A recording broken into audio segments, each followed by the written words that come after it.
नमस्कार, aspire TV में आप सबका स्वागत है। मैं मालवीय नगर में मौजूद हूं और यहां 10 अप्रैल की तैयारी हो रही है। लोग सिर्फ 4 दिन बचे हैं। स्थानीय मुद्दे ज्यादा महत्वपूर्ण हैं या राष्ट्रीय स्तर के मुद्दे ज्यादा महत्वपूर्ण हैं, इस पर चर्चा करने के लिए मालवीय नगर में हम मौजूद हैं। यह इलाका बहुत पुराना नहीं है, 1950 के आसपास इसकी बसावट हुई और ज्यादातर लोग जो पाकिस्तान से आए आजादी के बाद वो यहाँ पर बसे। हमारे एक बुजुर्ग हमसे प्रोग्राम के पहले कह रहे थे कि प्रधानमंत्री नेहरू के आदेश के बाद जो यहाँ पर सिंगल स्टोरी तक नक्शा पास हुआ करता था, प्रधानमंत्री ने खुद इंटरवीन किया, तब जाकर के यहाँ आबादी बढ़ी और मल्टी स्टोरीज बनने शुरू हुए और लोगों की बसावट हुई। पहले शुरुआत करेंगे आज लेडीज फर्स्ट से। आप जरा खड़ी होंगी। आपका शुभ नाम क्या है? अंजू खन्ना। अंजू, अंजू आप ये बताएं कि 10 अप्रैल को जो चुनाव होने हैं तो उसमें राष्ट्रीय स्तर के मुद्दे ज्यादा इंपॉर्टेंट हैं आपके लिए या दिल्ली और आप जहां पर रह रही हैं वहां के इश्यूज ज्यादा इंपॉर्टेंट होंगे? राष्ट्रीय स्तर के मुद्दे ज्यादा। राष्ट्रीय स्तर के मुद्दे होंगे। आपके लिहाज से कौन कौन से ऐसे मुद्दे हैं जिसको आप ध्यान में रखेंगे जब आप वोट करेंगे? तो नहीं, अब यहाँ की इकोनॉमी लो है पूरे ऑल ओवर इंडिया की। पूरा वर्ल्ड मैप पे इंडिया का ग्राफ नीचे आ गया, वो इम्पोर्टेंट है। इंडिया को एक स्टेबल गवर्नमेंट चाहिए, वो इम्पोर्टेंट है। जो हमारे बेसिक छोटी प्रॉब्लम्स है वो तो चल ही रही हैं, वो एक अलग 10 साल से स्टेबल गवर्नमेंट तो था तो कुछ हुआ नहीं? उस आपको लगता है कुछ नहीं हुआ? नहीं हुआ। कांग्रेस ने नहीं किया इतना जितना करना चाहिए था। कल हमारी एक चर्चा हो रही थी कार्यक्रम के दौरान, तो एक प्रोफेसर थे और वो सरकारी अधिकारी भी थे। उन्होंने कहा कि नहीं, कई बार इकोनॉमिक्स को वो डिफाइन कर रहे थे कि कई बार इन्फ्लेशन जो होता है वो नॉट फॉर बैड इकोनॉमी होता है, गुड इकोनॉमी भी होता है। और प्राइस राइज का मतलब है कि लोगों की कैपेसिटी भी बढ़ रही है, पर कैपिटा इनकम भी बढ़ रहा है। तो इकोनॉमी कैसे डाउन हो गया? इकोनॉमी डाउन हुई है, करप्शन, बेसिक तो करप्शन ही है इंडिया में जो जिसने इतना बिल्कुल लो कर दिया इंडिया का ग्राफ।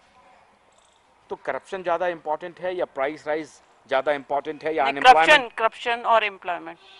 करप्शन और अनएम्प्लॉयमेंट, करप्शन और अनएम्प्लॉयमेंट ज्यादा इंपॉर्टेंट है। करप्शन और अनएम्प्लॉयमेंट ज्यादा। बैठिए प्लीज, आप जरा खड़ी होंगी। करप्शन ज्यादा इंपॉर्टेंट है या अनएम्प्लॉयमेंट ज्यादा इंपॉर्टेंट है? Corruption plus unemployment. करप्शन और अनएम्प्लॉयमेंट दोनों बहुत जरूरी है और लेडीज की सुरक्षा तो उससे ज्यादा जरूरी है। और 3 आपके पास कैंडिडेट हैं। हाँ, बच्चे घर से निकलते हैं, उसकी उनकी लड़कियों की कोई सेफ्टी नहीं है। बच्चे भी कांग्रेस पार्टी के नेता हालांकि अघोषित उम्मीदवार हैं प्रधानमंत्री के, राहुल गांधी। हाँ जी। और दिल्ली में एक थर्ड प्लेयर भी है, अरविंद केजरीवाल। हाँ जी। और नरेंद्र मोदी। हाँ जी। इस तीनों में आपको कौन सा चेहरा लगता है कि ये प्रधानमंत्री होना चाहिए? इस टाइम तो नरेंद्र मोदी ही हैं। वैसे तो हम तो कांग्रेस को इतने सालों से वोट दे रहे थे, लेकिन उन्होंने कुछ करा नहीं हमारे लिए। पिछली दफा किसको वोट किया था आपने? पिछली बार तो हमने दिल्ली के लिए तो केजरीवाल ही को करा था कि नई पार्टी को हम देखेंगे। अरविंद केजरीवाल को हाँ किया जी, था? करा था। अरविंद केजरीवाल में क्या कमी है? वो इतना बढ़िया काम कर रहे थे। काम तो बढ़िया ही करा, लेकिन उन्होंने जो पूरा नहीं कर पाए ना, बीच में छोड़ के चले गए, बस यही है। क्या पूरा नहीं किया? वादे पूरे नहीं वादे तो कर ही रहे थे, लेकिन जो उनका साथ नहीं दिया कांग्रेस वालों ने, जैसे भी कहो लोकपाल बिल पास नहीं हुआ, बीच में छोड़ के चले गए। इनको रिजाइन नहीं करना चाहिए था। पिछली बार आपने अरविंद केजरीवाल को वोट किया, इस बार आपका अरविंद केजरीवाल से मोह भंग हो गया। हाँ, इसीलिए हुआ कि इनको मतलब आगे बढ़ना चाहिए था। राहुल गांधी को क्यों नहीं करेंगे? राहुल गांधी 10 साल देखा, 15 साल तो देख ही रहे। हम तो 40 साल से, जब से थोड़ा होश आया। राहुल जी कह रहे हैं कि आपने मनमोहन जी को देखा, हमें नहीं देखा है।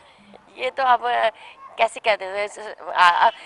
उनके अंडर में तो काम हो रहा था, वो अलग तो नहीं हो रहा था। आपके लिहाज से इस बार नरेंद्र मोदी को देंगे? इस टाइम तो आप गुजरात गई हैं? नहीं, मैं नहीं गई गुजरात। तो फिर नरेंद्र मोदी के बारे में ऐसा क्या जानते हैं जिसको लगता है कि आपके सपने को मोदी जी साकार कर देंगे? लेकिन एक सॉलिड टाइप के हैं, थोड़ा जो मतलब लेंगे डिसीजन, उस पर थोड़ा कायम रहेंगे। जैसे मनमोहन, मतलब कड़क आपको लगता है? हाँ जी, कड़क लगा। जैसे मनमोहन सिंह जी ने कुछ नहीं बोलते नहीं थे, कुछ नहीं करते थे जो सोनी इसलिए थोड़ा सा मनमोहन सिंह कमजोर हैं, बोलते नहीं, कमजोर थे, डिसीजन नहीं लेते हैं। डिसीजन नहीं लेते थे। इस आपको ईमानदार नेता चाहिए या डिसीजन लेने वाला नेता चाहिए? ईमानदार तो चाहिए। सबसे लगता तो यही है कि ये ईमानदार आगे जब आएगी कोई सरकार बनेगी पता लगे। जैसे एक बार पहले आई थी बीजेपी की, इन्होंने थोड़ी देर बाद प्राइम मिनिस्टर बदले थे, ऐसा नहीं होना चाहिए। थोड़ी देर प्राइम मिनिस्टर बदले थे ना? प्राइम मिनिस्टर तो एक ही था। नहीं, बदले थे इन्होंने। प्राइम में बीजेपी के बदले थे, चीफ मिनिस्टर बदले। हाँ, जो वही तो बदले थे ना। इस बार नहीं बदलेंगे? हाँ, नहीं बदलना चाहिए। बीजेपी को आप ये संदेश दे रहे हैं कि इस बार जिसको चुनना है एक को चुनना, बदलाव मत करना। बदलाव मत करें, सही काम करें, करप्शन ना हो। बीजेपी के अंदर एक चर्चा है कि नरेंद्र मोदी के नाम पर अगर समर्थन नहीं मिलेगा, 272 सीट नहीं आया, तो किसी दूसरे चेहरे को आगे कर दिया जाएगा। उस हालत में आप क्या चाहते हैं, कैसा होना चाहिए? नहीं, हम तो नहीं चाहते, हम तो सॉलिड सरकार चाहते हैं, सॉल्यूशन चाहते हैं। हाँ जी। और सॉल्यूशन नरेंद्र मोदी में देख रहे हैं आप? हाँ, सॉलिड सरकार चाहते हैं हम। सॉलिड सरकार चाहते हैं, सॉलिड नेता भी चाहते हैं। आपने बहुत बसंत देखे हैं, इस बार तो बसंत हालांकि खत्म हो गया। खड़े हो जाएंगे थोड़ा सा सर? हाँ, वो कह रहे हैं कि सॉलिड नेता चाहिए। ये तीन जो मैंने आपको नाम गिनाए, तो राहुल गांधी आपको सॉलिड दिखता है? राहुल तो कोई प्रश्न पे तो कोई बोलते नहीं है, समस्या पे तो कोई बोलते नहीं है। पूरे देश में घूम घूम करके बोल रहे हैं, कह रहे हैं कि समस्या पे नहीं बोलते हैं। समस्या पर ही तो बोल रहे हैं, वो समाधान भी सुझा रहे हैं। नहीं, हमारी सोच है, हमारी सोच है ये। अच्छा, हाँ, हमारी सोच है, हमारी सोच है। क्या सोच है बताओ तो सही, क्या सोच है? हम बताओ सही, क्या सोच है हमारी सोच?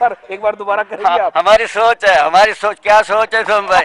और फिर अपोजिशन को जो है करते हैं हम आपने क्या किया, आपकी पॉलिसी क्या चाहिए? तो ये जैसे अमेरिका में है, दोनों खड़े होके जो है समस्याओं पे एक बोले दूसरा जवाब दे, तो आप तो मजा है ना। फिर चाहते हैं कि नेशनल डिबेट होना चाहिए? हाँ, नेशनल डिबेट होना चाहिए। ये लोकल बना दिया, हम तो नेशनल डिबेट चाहते हैं। समस्याएं जो है, सिक्योरिटी है जो है, उसके बाद मैं सबसे बड़ी बात लेता कि मॉरल एजुकेशन नहीं है, उसकी वजह से सारे लेडीज का और ये रेप और स्कूलों से मॉरल एजुकेशन उड़ा दी है। तो इस तरह की समस्याएं जो है वो अगर उनको समस्या को पकड़ेंगे तो हल जो है समस्या की। सर आप तो नेहरू जी के भी दौर को देखा? हाँ जी।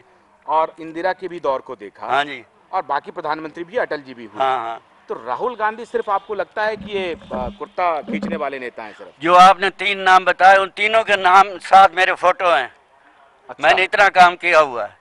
तो आप राहुल जी के साथ फोटो खिंचवाना चाहते हैं? क्या खिंचवाना? नहीं, मैं फोटो खिंचवाने का नहीं हूँ। हाँ। मैंने जब काम किया लोगों का तो वो इच्छा मन में हो रही है कि इनकी तीनों के साथ हुआ, अगर ये प्रधानमंत्री? नहीं, मेरी कोई वो इच्छा नहीं, मेरी तो काम देखने की इच्छा है। काम चाहिए लोगों को। अरविंद जी के साथ खिंचवाएंगे फोटो? मैं इस फोटो किसी साथ नहीं खिंचवाऊंगा। फोटो को अरविंद केजरीवाल मैंने ये फोटो के लिए कहा है कि मैंने कहा ना कि तीनों के साथ मेरे फोटो है। मैंने उनके साथ काम किया, इसलिए फोटो है, ये नहीं कि मैंने खिंचवाई। अरविंद केजरीवाल के साथ काम करने का आपको इच्छा है? उनकी मैं क्या कहता हूँ, उनको एक्सपीरियंस ही पॉलिटिक्स का नहीं है। पॉलिटिक्स ABC भी तो पहले सीखे ना, वो तो टेक्निकल आदमी है। अच्छा। थ्योरी ऑफ स्टेट क्या है? तो उनको इंजीनियरिंग में रहना चाहिए था। थ्योरी ऑफ स्टेट क्या, उनसे मैं पूछूं तो वो जवाब नहीं पाएंगे। पॉलिटिक्स को चाहिए तो सबसे पहले थ्योरी ऑफ स्टेट चाहिए। तो थ्योरी ऑफ स्टेट ही नहीं उनको पता? उनके पास थ्योरी ऑफ स्टेट भी नहीं पता। नरेंद्र मोदी को पता है थ्योरी ऑफ स्टेट? हाँ, नरेंद्र मोदी का 15 से 12 साल का एक्सपीरियंस है। अच्छा। उन्होंने 12 साल में काम करके दिखाया है। और उसके बाद जो है अब 12 साल से हर साल जो है वहाँ पर गुजरात में दंगे होते थे। 12 साल से कोई दंगे नहीं, 2002 के बाद कोई दंगा नहीं हुआ। उनके साथ फोटो खिंचवाएंगे आप? फोटो मैं किसी के साथ नहीं खिंचवाऊंगा। नरेंद्र मोदी के साथ फोटो खिंचवाएंगे। भारतीय जनता पार्टी की आप बहुत जबरदस्त कार्यकर्ता रही हैं, पता नहीं आपको संदेश चला गया होगा कि टेलीविजन वाले यहाँ मुझे नहीं पता था कि तुम आ रहे हो। कैंपेन में है आप? थे क्या? कहीं भी थे, कैंपेन में ही थे। कहीं तो पता था तुम आ रहे हो तो शायद नहीं भी आती। अच्छा। हाँ, तुम यही क्वेश्चन करोगे, मुझे पता था ना। आप तो यही कहेंगे कि भाजपा को वोट दीजिए, जिताइए। भाजपा को वोट दीजिए, जिताइए, नरेंद्र मोदी को प्रधानमंत्री बनाइए। तो आपको तो विधानसभा में मिला नहीं सीट। उससे क्या होता है? उससे क्या होता है? सखत काम नहीं किया होगा, आपके ऊपर भरोसा नहीं है लोगों को। ये सखत मेरी बात नहीं हो रही, बात हो रही है प्रधानमंत्री कौन बने। नरेंद्र मोदी को प्रधानमंत्री बनना चाहिए। विधानसभा में क्या हुआ मुझे मतलब नहीं है। इस वक्त नरेंद्र मोदी को बनना चाहिए। इस वक्त नरेंद्र मोदी को? यस, उसने विकास किया है और भारत को विकास चाहिए। एक विजन दी है, उस विजन को हमने इस देश में बनते हुए देखना है, इस देश को ऊपर उठते हुए देखना है। 15 साल तक दिल्ली में आप विपक्ष में बैठे रहे। हाँ। एक मौका मिला, उसके बाद भी आप सत्ता में नहीं आई, और अब कह रहे हैं कि नरेंद्र मोदी के नाम पर आपका बेड़ा पार हो जाए। देखिए, जब असेंबली होता है वो अलग होता है, कॉर्पोरेशन अलग होता है, और लोकसभा को कमजोर है। देखिए, लोकसभा को उससे कंपेयर मत कीजिए। दिल्ली सबसे कमजोर है। आप कार्यकर्ताओं के हिस्से में ये प्रधानमंत्री क्या वो दिल्ली की 7 सीटों से बनेंगे कि 542 सीटों से बनेंगे? आपके एक सीट भी महत्वपूर्ण होंगे। आपके यहाँ से भी हम जीत के आएंगे। एक सीट से सरकार गई थी। हमारा ध्येय है नई दिल्ली की सीट, और नई दिल्ली की सीट मीनाक्षी लेखी जी जीत के आएंगी। 16 मई को आपसे बात करेंगे। बिल्कुल करिएगा। चलिए, हाँ, लोकल आप जो खड़े होंगे कुछ बोलना चाहते हैं? आप नहीं बोलेंगे? ये क्या आप आप कहीं सिक्योरिटी में तो नहीं है? नहीं। अच्छा, आप जॉब नेता की हैं? नहीं, मैं एक लोकल आदमी है, रेजिडेंस वेलफेयर एसोसिएशन में हूँ। आप रेजिडेंट वेलफेयर? हाँ जी। आपका शुभ नाम क्या है? हरदीप सिंह है मेरा नाम। हरदीप सिंह साहब, तो इस बार कौन से 3 महत्वपूर्ण मुद्दे हैं जिसके ऊपर चुनाव होना चाहिए, उसको ध्यान में रख करके वोट डालना चाहिए लोगों को? एक तो जो सबसे पहले है लोगों की नौकरी, दूसरी करप्शन, हाँ, तीसरा महंगाई। अगर करप्शन रुकती है, सबसे पहले अनएम्प्लॉयमेंट को दूर करने के लिए 3 चेहरे हमारे, अरविंद केजरीवाल, राहुल गांधी और नरेंद्र मोदी। इसमें से कौन सा चेहरा आपको लगता है कि अनएम्प्लॉयमेंट को दूर करे? श्री नरेंद्र मोदी जी आएंगे, भारत को स्वच्छ। बहुत आपको नरेंद्र मोदी पर भरोसा है? बिल्कुल है। क्यों भरोसा है नरेंद्र मोदी? मोदी जो वो बोलेंगे वो करके दिखाएंगे। तो नरेंद्र मोदी पर ज्यादा भरोसा है या भारतीय जनता पार्टी पर ज्यादा भरोसा? सर नरेंद्र मोदी जी पे भरोसा है, तभी भारतीय जनता पार्टी चल रही है। लगता है बीजेपी के ज्यादा समर्थक हो गए। सर आप उठेंगे? तो आम आदमी को आपकी बिरादरी में तो मैं 2-3 जगह गया था और बहुत खंडित बयान आ रहे हैं। आप किसको वोट करना चाहेंगे? एकदम कट टू कट। ये तो समय कहना, हमको मालूम है कि आप कहेंगे कि सेक्रेट बैलेट होता है बैलेट है और हम डिस्क्लोज नहीं करेंगे। तो नहीं करना चाहिए। दिल खोलिए ना। नहीं, हम दिल मतलब टीवी में कैसे खोल दें? अरे टाइम बताएगा। इच्छा हो अगर आपकी तो खुल के बोलिए। हम आपको इतना बता सकते हैं कि जो 3 नाम आप ले रहे हैं बार जी, उसमें किसके प्लस किसके माइनस पॉइंट। आप ले लीजिए राहुल गांधी को, उनको पॉलिटिक्स का मालूम ही क्या है। एक सोनिया गांधी या नेहरू जी के नाम से अगर वो आना चाहते हैं, सेक्रेटरी हैं, जनरल सेक्रेटरी, सांसद हैं, ठीक है, सब कुछ है, और अब तो डिप्टी हैं कांग्रेस में। आप उनको कह रहे हैं कि उनको राजनीति नहीं एमपी तो आज तक बने नहीं है वो। हाँ। प्रधानमंत्री के ख्वाब देख रहे हैं। अच्छा, वो तो गलत है। ठीक है, गलत है। ठीक है। राहुल क्या करते हैं? राहुल गांधी खत्म। चलिए क्यों भी? दूसरी बात, कांग्रेस गवर्नमेंट उनकी चल रही थी 10 साल से। जब उनको इकोनॉमी की प्रॉब्लम थी, मनमोहन सिंह को हाथ जोड़ के प्राइम मिनिस्टर बनाया।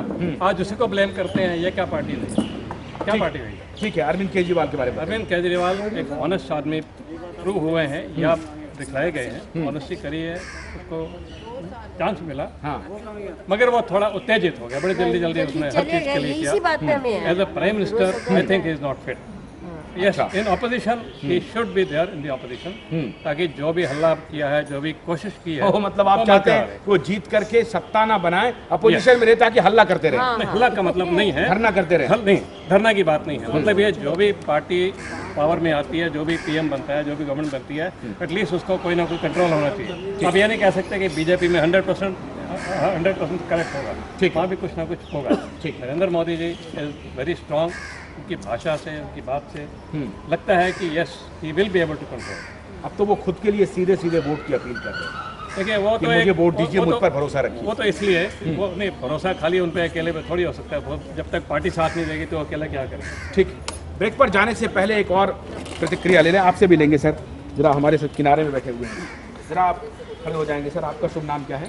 विवेक शर्मा। विवेक जी, विवेक जी, ये जो 3 चेहरे हैं, अभी कह रहे थे सज्जन की राहुल गांधी को तो पॉलिटिक्स का कुछ आइडिया ही नहीं। क्या आप भी मानते हैं कि राहुल गांधी को पॉलिटिक्स का आइडिया नहीं? बिल्कुल ठीक बात है जो उन्होंने कहा, मेरे भी मत यही है। लोग आम जो जनता से लेकर जो यूथ वर्ग है उसका भी मत यही है कि राहुल गांधी आज इतना सक्रिय होने के बाद अपनी हिस्से नहीं बना रहे हैं। अपनी किसी बात में भी किसी विषय को उठाते नहीं और किसी विषय को अंत तक नहीं ले जाते। अभी तक अपने कहने को अपने पूरे परिवार में महात्मा गांधी से लेकर अपने पिताजी से लेकर अपनी दादी तक का नाम जो है उसमें जोड़ते हैं, पर कहीं पर भी वो ये संदेशा नहीं दे पा रहे हैं कि वो भारत की आवाज़ बन सकते हैं, जो कि नरेंद्र मोदी दे पाए हैं। अच्छा, अरविंद केजरीवाल के बारे में क्या ख्याल है? अरविंद केजरीवाल के बारे में तो ये अब स्पष्ट हो गया कि वो हर बात बोलते हैं और वो झूठ भी बोलते हैं और वो पीछे भी हट जाते हैं। वो कोई बात बोलते हैं, उसके बाद उस पर मना भी कर देते हैं। तो आम लोगों में प्रतिक्रिया अब इस बात की है, किसी बात पे स्टैंड नहीं लेते। अभी कुछ लोगों से हमारी बात हुई, वो कह रहे थे कि वो सृष्टि के सबसे बड़े झूठ हैं। क्या आपको लगता है कि अतिशयोक्ति नहीं है? वो तो ईमानदारी से काम भी करना चाहते थे, कर भी रहे थे, और बीजेपी और कांग्रेस वालों ने उनको काम करने ही नहीं दिया। नहीं, जो लोगों का मत है बिल्कुल हम भी उसके साथ हैं, मेरा खुद भी यही सोचना है। क्या ये सच नहीं है कि बीजेपी और कांग्रेस वालों ने काम नहीं करने दिया? ऐसा है कि आपको सरकार बनाने को दी गई थी, आपने खुद सरकार छोड़ी है, ना कांग्रेस ने ना बीजेपी ने आपको हटाया। इस बात का जवाब आपको देना है। आपको तो कोई भी नहीं हटा रहा था, आप तो पहले कह रहे थे हमें सरकार में ले आओ। अब सरकार में रहकर आप काम तो लोकपाल बिल आप पास कर देते ना, दोनों मिल करके। लोकपाल बिल पास करने की प्रक्रिया थी, वो तो संवैधानिक मामला था, वो तो चिट्ठी आई थी, चिट्ठी पे वोटिंग हुई है। लोकपाल बिल पे तो वोटिंग ही नहीं हुई है। वो यही कह रहे हैं, पूरी आवाम को कह रहे हैं कि लोकपाल बिल का मसला था और दोनों पार्टियां इकट्ठा हो गई और उन्होंने पास नहीं होने दी। दोनों पार्टियों ने, कांग्रेस हो या बीजेपी हो, दोनों पार्टियों ने लोकपाल पर समर्थन की बात कही थी और सिर्फ एक बात थी कि जो प्रक्रिया है वो संविधान को, तो संविधान को ही नहीं मानते हैं और लोकपाल पर किसी भी पार्टी को, किसी भी नागरिक को, दिल्ली के या भारत के, कोई ऑब्जेक्शन नहीं है, ना होना चाहिए। Corruption, unemployment, law and order और भ्रष्ट और महंगाई, इसमें से कौन सबसे बड़ा मुद्दा? महंगाई और करप्शन जो दोनों ही मुद्दे हैं वो लगभग बराबर के हैं। देश दोनों से ही जूझ रहा है। आने वाले दिनों में अगर जो है देश को कोई अच्छा, कोई ठोस कोई दिशा मिलती है तो ये दोनों से ही निपटना एक बहुत बड़ा चैलेंज होगा। मोदी जी निपट लेंगे इससे? मोदी जी एक अपनी बात कम्युनिकेट कर पा रहे हैं, घर घर में लोगों तक पहुंच रहे हैं और लोग इस बात को मान रहे हैं कि एक ऐसा चेहरा है कि वो, उन पर विश्वास किया जा सकता है। सर, आपको लगता नहीं है कि मोदी जी से कुछ ज़्यादा अपेक्षा लोगों ने कर ली है और अगर वो मोदी जी इन अपेक्षाओं पर खरे नहीं उतरे तो बहुत तेज़ी से उनका भी ग्राफ नीचे जाएगा? पहली तो बात यह है कि मैं ये बताना चाहता हूँ कि वाई मोदी, आप ये देखिए कि हमारे देश के चारों ओर जितने भी नेबर्स हैं हमारे, वो सारे हिंदुस्तान को डेवलप्ड नहीं होने देना चाहते। आप ये देखिए हमारे जो देश के प्रेसिडेंट हैं वो अरुणाचल प्रदेश गए थे, तो चाइना ने ऑब्जेक्ट किया, आप अरुणाचल प्रदेश में क्यों आए, ये हमारी टेरिटरी है। ये उनकी अखबारों में दूसरे दिन आया और वही उसी जगह अरुणाचल प्रदेश में मोदी जी गए, उन्होंने वहाँ पे रैली की और भाषण दिया। दूसरे दिन चाइना की अखबारों में ये हुआ कि do not comment on this.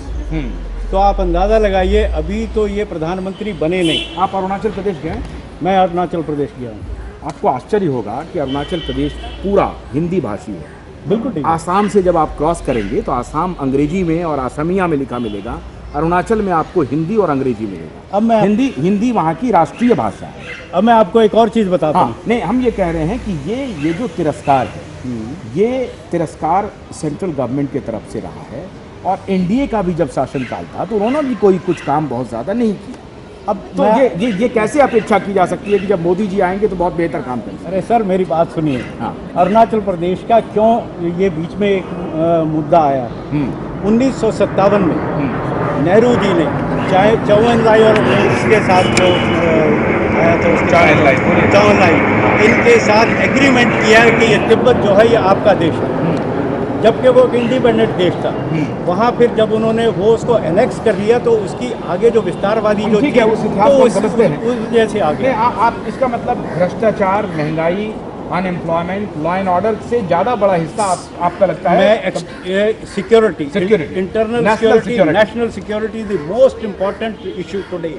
ठीक, आप ये देखिए पाकिस्तान वाले आपके जवानों के साथ क्या मोदी को लाना चाहते हैं? बिल्कुल, एक ऐसा स्ट्रॉन्ग प्राइम मिनिस्टर आना चाहिए जिससे कि हमारे देश की जो है, जो हमारा स्ट्रॉन्गनेस है वो पता लगे लोगों को कि ये एक गया गुजरा देश नहीं है। बहुत बहुत शुक्रिया, बहुत बहुत शुक्रिया। वक्त की हमारे पास कमी है क्योंकि दूसरे जगह हमें कार्यक्रम में जाना है और 5 बजे हमारा वक्त वहाँ दिया हुआ है, इसलिए हम आप सबसे माफ़ी चाहते हैं। लेकिन ये बातें आप कुछ कहना चाह रहे हैं? एक वकील साहब कुछ कहना चाह रहे हैं? उनको पूछ लो जरूर। आप आइए वकील साहब। नहीं, आप अरे आपके बिना कुछ नहीं होगा, अधूरा रहेगा। बोल दीजिए, किसको चाहते हैं आप? मैं मोदी को चाहता हूँ, but I won't say anything. Namo Namo हो चुका। मोदी के बारे में ज़्यादातर लोग कह रहे हैं, अपनी अपनी प्रतिक्रिया दे रहे हैं। किसी को राष्ट्रीय सुरक्षा ज़्यादा गंभीर मुद्दा लगता है, किसी को अनएम्प्लॉयमेंट ज़्यादा लगता है, किसी को करप्शन लगता है, किसी को प्राइस राइज लगता है और ये सारे मुद्दे कुल मिलाकर मोदी की तरफ जा रहे हैं। ये अभी तक 6 तारीख तक का ये मूड अभी दिल्ली में शाम 4:45 बजे तक मालवीय नगर के इस इलाके का है। देखना है कि 10 तारीख को ये इलाका कैसे रिएक्ट करता है, मोदी को जपता है या राहुल या अरविंद केजरीवाल उनके पसंद है। अस्पायर के लिए आशुतोष पाठक, नमस्कार।